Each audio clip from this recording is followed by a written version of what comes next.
We're here today to listen to Lloyd Shepherdson.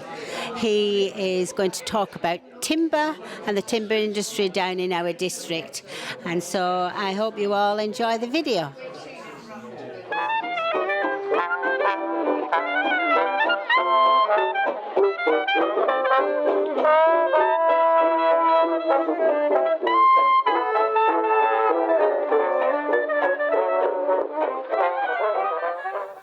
Born and bred in Margaret River, our well-known local who has several businesses that we all know very well and has operated the school bus service for over 40 years. He is, however, here today to talk about his past, his family and his childhood, which was surrounded by the timber industry. And so we'd like to welcome today Lloyd Shepherdson. Okay, thank you, Viv. Viv said you can talk about anything you like, so how's the footy going? However, I will say I was going to talk about probably our family and then head into East Witchcliffe, not Witchcliffe, East Witchcliffe. Very important in my mother's words. But the Sheppies, I'm about the 5th generation sawmilling, and I've done my sawmilling days. The Sheppies, great, whatever. 2 brothers, Robert and John Banks Shep, came to South Aussie, to Adelaide in 1849 and kicked off their first sawmill at the back of Adelaide at a little place called Mount Barker in Adelaide, in South Oz. And so they started sawmilling there. I think that John Banks, or one of them, went off on to school teaching and was actually the first headmaster of Adelaide, or first school of, established the first school of Adelaide. But then, son of one of them, George, and his 3 sons decided, well, there's all the stories say there's better timber in Western Australia and there's good prospects, and they were giving out a few timber cutting licences and I was going to say inspirations, carrots, giving out a few carrots to start sawmilling in Western Australia. And so George and his 3 sons came west, as well as still kept on sawmilling in Mount Barker. So one of them stayed back, 2 came over, and then a couple would go back, and they'd keep on coming back and forth. And they kicked off a sawmill at Mundaring, primarily to build the Mundaring Weir and the pipeline to Kalgoorlie. So that was their first thing there in 1894. So they registered the name in Western Australia as the Adelaide Timber Company. And that's where the Adelaide connection came. They didn't actually have that registered in South Oz. They had it registered here for the sawmilling in Western Australia. So these things, by the way, which are really very accurate, and that's good footage. I think that might come from Pemberton or whatever, but the same deal. So the Mundaring days, the guys coming back and forth to South Aussie and shipping steam stationary engines generally, not steam trains, but steam engines and sawmilling gear back and forth. They then went down to Greenbushes somewhere, and I'm losing the track here, but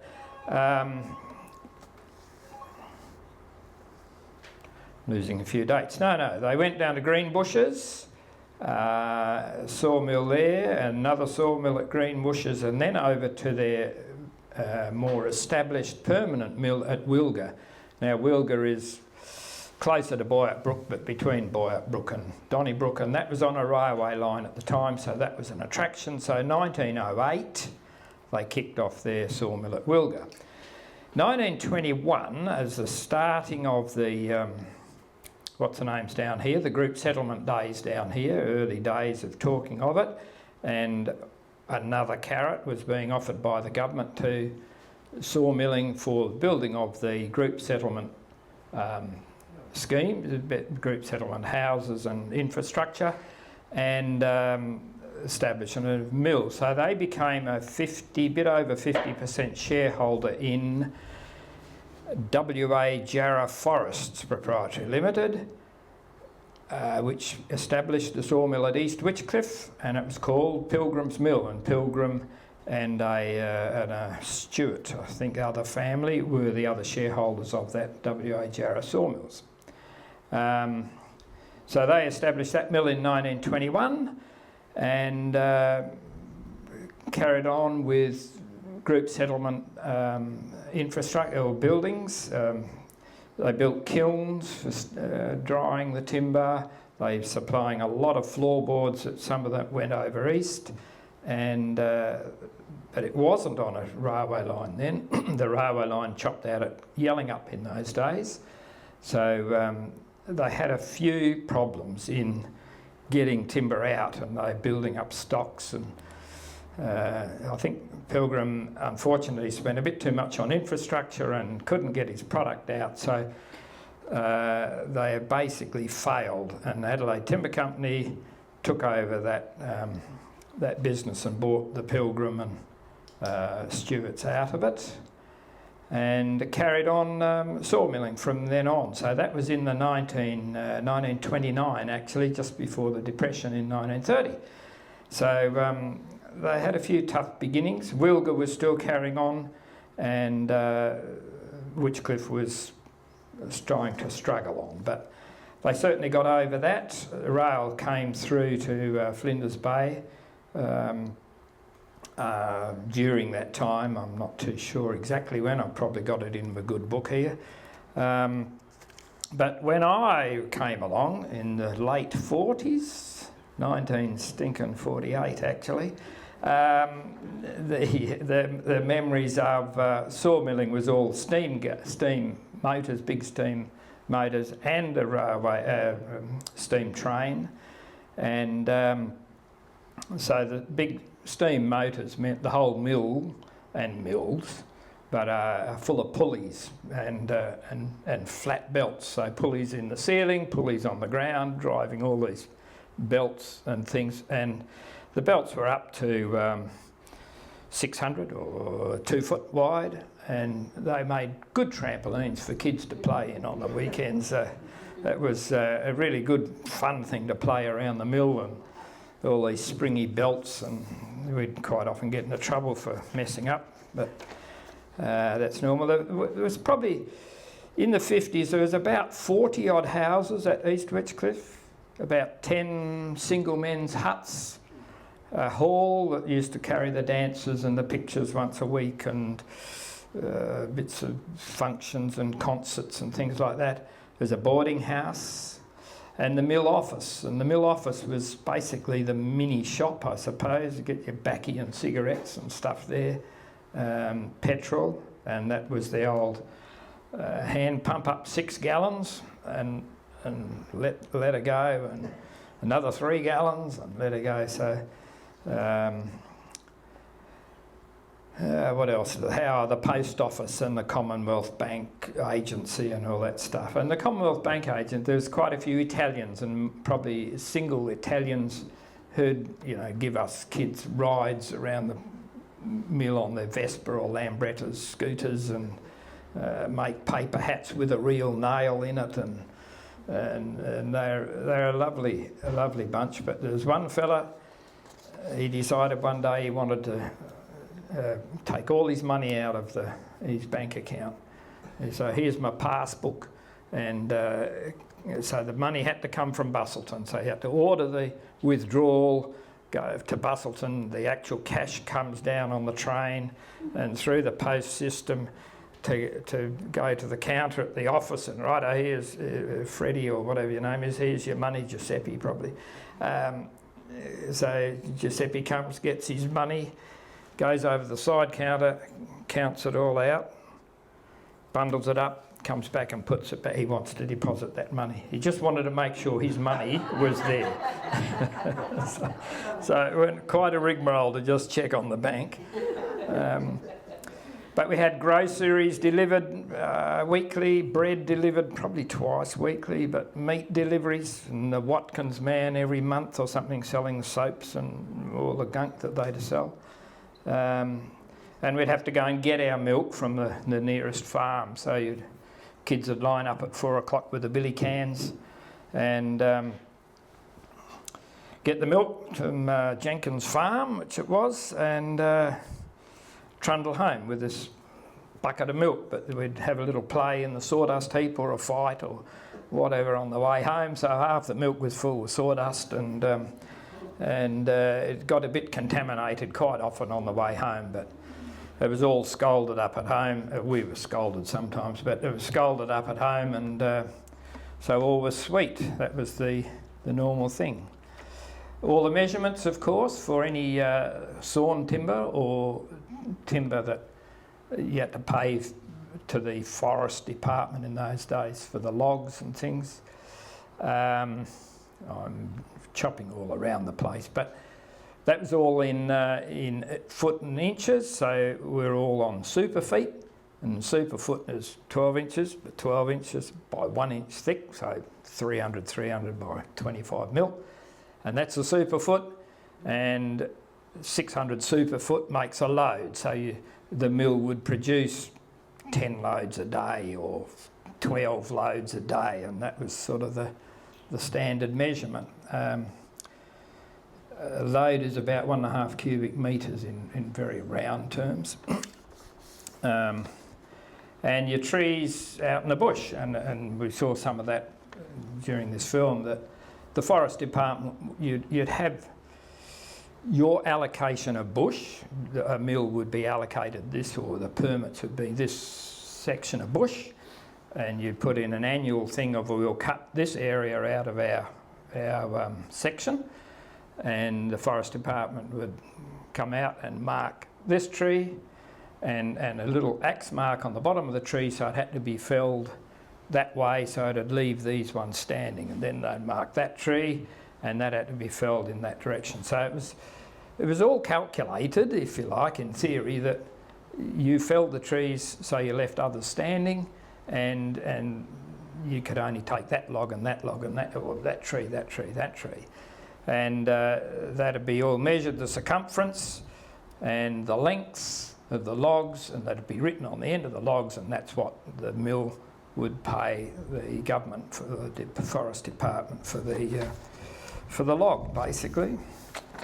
So around the mill site or out across the creek was a big sawdust heap run by blowers. So the blowers, which were really suckers, suck the sawdust out of the bottom of a saw bench or something and through a pipe and blow it out into a heap out there. And that another one was a great source of playground, and really soft and good to play in, but unfortunately there's a fire burning underneath, so we weren't meant to be playing there because you could drop through into the fire. So it was a constant smouldering in this sawdust heap, and that was just the way it was. And about every second Christmas Day had to be called out because something was on fire.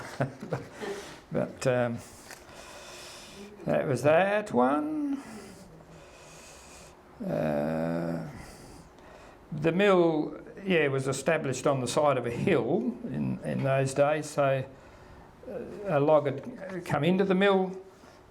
You'd be firstly come into what we call a landing, so the logs would come in earlier days by train. The train lines were out through the bush. There's actually on the map, there's a little map, and went out the back of sort of Warner Glen Road and back into the bush out on the Blackwood River.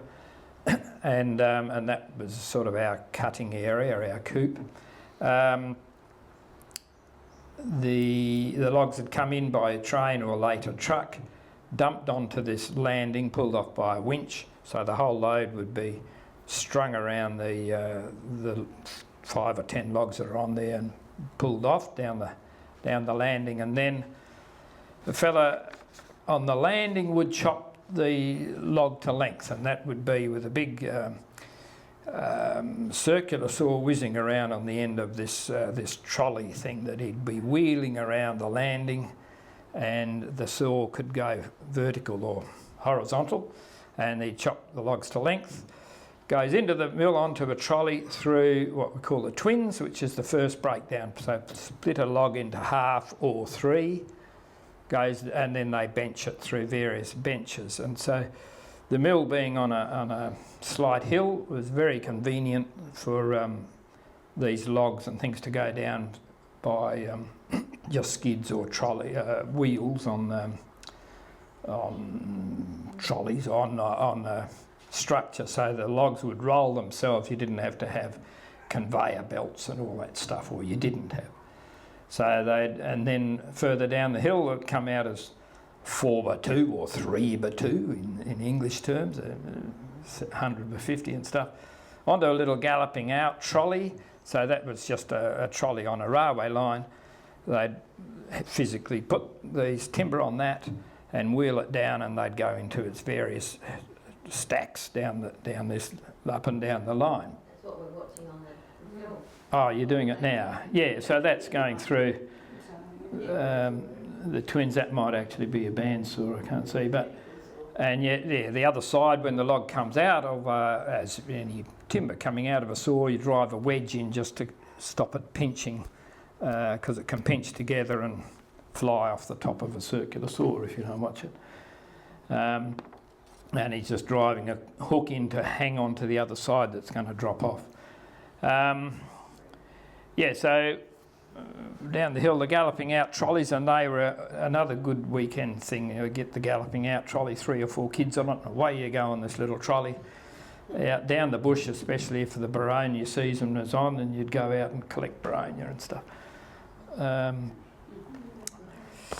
So that's probably, we had a pretty big joinery shop milling, so big timber stacks, air drying stacks, so the timber is stripped out, so it's laid out timber cross pieces as strips, then another layer, so the air can get all around the timber and dry it. And these stacks were up to about 20 foot high, I think. I know I was only a little kid, but they're pretty high stacks. And been built, and they'd stay there for 2 or 3 years to dry out properly. Again, we used to run across the tops of these sometimes and go aboard from one stack to the next to the next. And it's surprising, we didn't really seem to have too many accidents. So then the timber would be dried and some would be sold off like that, but otherwise it would go through the joinery or the machine shop, making it into floorboards, and another fella on the joinery would make window frames and doors and stuff like that. And it was quite a big setup. So that was in operation by us until the end of 1984. Sheppies got out of sawmilling. We'd got into a bit of pine sawmilling with the Warncliffe mill in the meantime, with partners on going into pine and establishing the new mill in Dardanup. So at the end of 84 we got out of that, and Johnson and Lynn was the official firm that bought that mill, which is Johnson was Worsley Timber Company and another partner was Lynn. So it was a derivative of Worsley Timber Company, who had the Margaret River mill where the Tommy Moore School is now. So they bought our company. They didn't want the hardware stores that we'd sort of fiddled with or got with at the time. So Anne and I bought one hardware store in Margaret River. My brother bought one in Bunbury, and relations and the manager there bought the one in Busselton, which is Geograph Timber and Hardware in Busselton. So we're out of sawmilling. I haven't really, you don't know his thoughts, but about 3 years after we got out of sawmilling, Forest Department government changed the whole system. So you didn't have your area of bush, which is part of what we sold really, the rights to this area of bush, and you had to bid on so many cubic metres of logs every year, and the forest department would just get it and bring it. You wouldn't know where it came from. So the whole rule of sawmilling changed. The whole source of logs changed after, fortunately, we sold a different gambit. And so that was basically it. So sawmilling in those days. So basically, any questions, or have I been flowery enough? What did they do with the sawdust?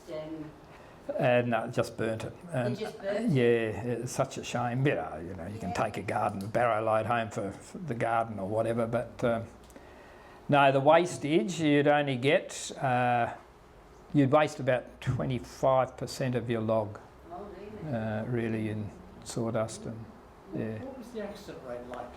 You're watching this, you realise how quickly you've got to get off that crosscut saw in case that timber's going to fall. You know, what's your memory of that? Look, quite a few of the employees had a finger missing or something, but we never really saw it. It certainly wasn't a daily event by any means, and it's pretty dangerous stuff. The worst, I reckon, was the joinery or the machining part of it with these knives that are spinning around rapid rate of knots. But the actual big sawing and things, a few pinched fingers, more so than actual cut-off fingers, basically.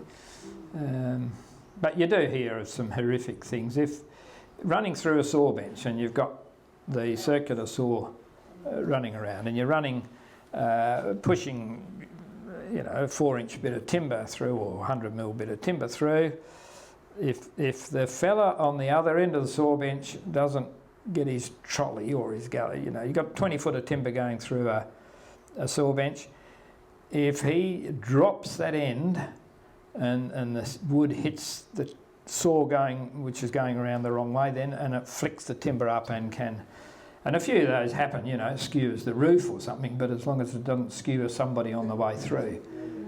And that can happen. That's the dangerous part. I was told at Pemberton that there were more accidents in the mill than there were in the forest. Yeah, probably right. Yeah. We unfortunately did have a faller, a person out in the bush who does chop down trees. It was killed when an adjoining limb dropped on him. Dear Colin Beardshaw, actually. But yeah. But yes, you're probably right. But we didn't seem to see too many accidents. Thank goodness. Yeah, absolutely. Thank goodness. Yeah, jocks. Yeah.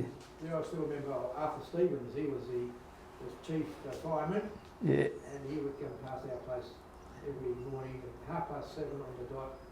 He would blow the whistle for the mill. You know, he must have had some old train whistle there, so we could hear it for miles. You know. Yes. Yeah. And there was a big steam engine with a big fly wheel in the shed there, and that was all run up with all these belts, like you say. Yeah. So there's two boilers in running the whole plant, and somebody'd have to stoke them up. So there's Arthur Stevens and there's old Tom Reedy, that were stoked with the waste of the timber, but not sawdust. But the timber waste would be feeding the fires on these boilers. So those had to be stoked about 6 or 7 o'clock at night, and then again about 4 or 5 o'clock in the morning. The fire would keep burning all night. And the fire would keep burning all night in these boilers.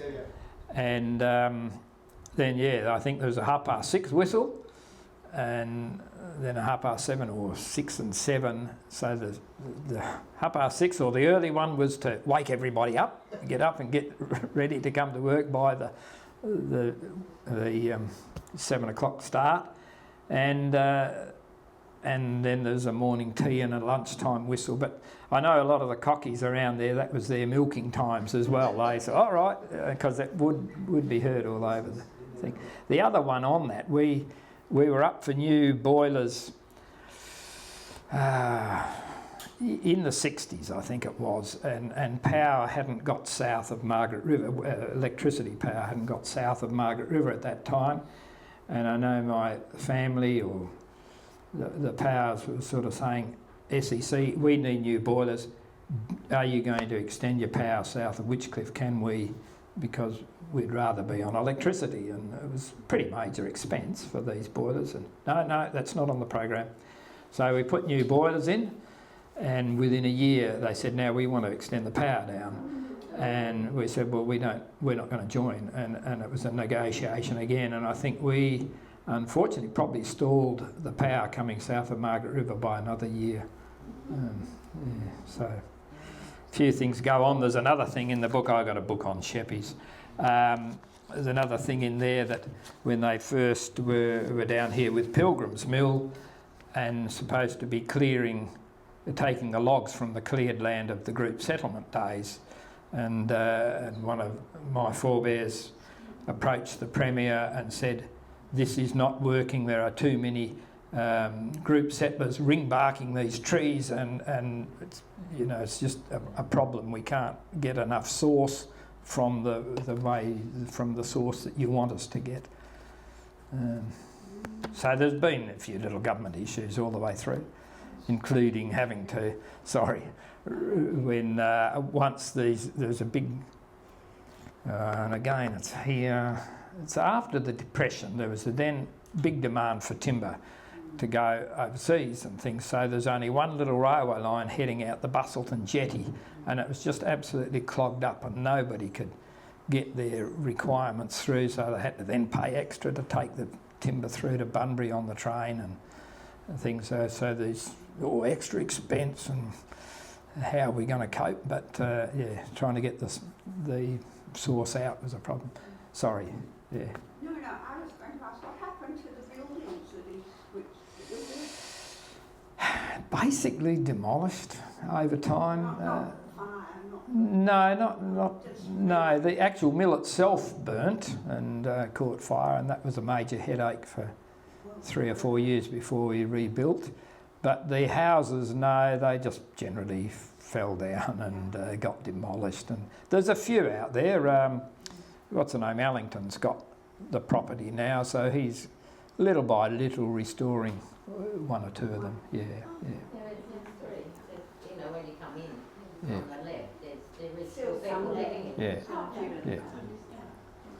So, sorry, yeah. The Carradale Mill, I still remember from 1946. Do you know anything about that when it finished? Well, I know it was a lot of it was burnt out in 61. Yeah, 61 was the big fire. Every time I go to the jetty at Hamlin Bay, Yeah. I wonder, I often wonder how did those sailing ships get in to Yeah. the side, loading up with timber that went to UK, Yep. to be put onto the roads in Southport and all these different places. Yeah. You obviously know, you must know a bit about how do they manoeuvre and how do they get that timber down through there onto those ships? It's often very windy. I think it'd be a bit of a mission. And the same really off the Bustleton jetty. It was pretty shallow and pretty wind blowing at times. Again, a train line out the jetty, but then loading a ship with it was the other difficult part. So so that's they toiled away. They certainly did, and again probably your products were for housing and stuff in a dry form or a green structural. But there's a lot of sleepers, and that was another big thing I forgot to talk about, sleeper cutting. And a lot of the industry, so the millers in their days, Millers Timber and Trading, the Bunnings, we kicked off actually in WA about the same time as Bunning Brothers kicked off. And there's an association of the group, talk about free trading or something, but it was the Timber Council or something, Timber Consortium or Association, Sawmillers Association, you're dead right, Heather, that would win say Jimmy House would win a sleeper order for thousands of sleepers. You know he couldn't do it, but it'd just go to the association and millers would have 10% of the order, Bunnings 10%, and all the other little mills would have their 1 or 2% of that order, and it'd be up to a different person next time to win the order, but it'd still go around the same thing. So you'd end up supplying these sleepers to South Africa or UK, and especially the UK tube, when they were doing the tube lines, the tunnels, they were super quality, big size section, 12 inch by 5 inch, 12 by 5 sleepers, quite long, and that would allow the springing of the actual train in the tube. The timber, the sleeper, would be held wedged into the round tube or the round pipe, and the springing would be the flexing of the jarrah timber. So yeah, that's it. Thank you. Thank you, Lloyd. That's wonderful. I think it's a great insight into the task, and this is very thirsty work. I know, talking for so long. So there you go. Go and enjoy that. Thank you, Viv. Is it after 5 o'clock somewhere? It must be, yes. Thank you very much. Thank you. Everybody.